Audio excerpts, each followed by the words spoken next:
Eggless cake আছে? আমার দোকানে এগলেস কেক নেই, এগ ছাড়া কোনো কেক হয় না।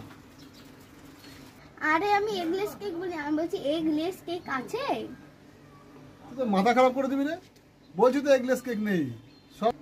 তুমি কি দোকানদারি করবে? আমি তোমাকে জিজ্ঞেস করি এগলেস কেক আছে কিনা, আমি তোমায় জিজ্ঞেস করি এগলেস কেক আছে কিনা।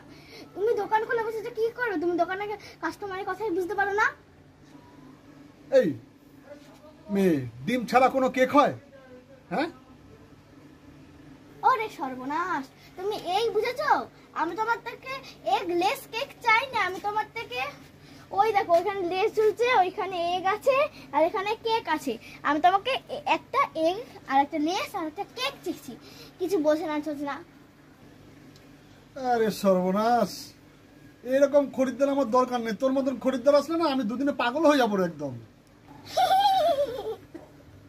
এনে তোর লেস, তোর কেক, তোর এগ, ঠিক আছে? তুই আমার দোকানে আর কোনোদিন আসবি না। তোর বাবাকে আমি বলবো যে তোমার মেয়েকে যেন আমার দোকানে না পাঠানো হয়, ঠিক আছে? আমার মাথাটাকে পাগল করে দেবে একদম।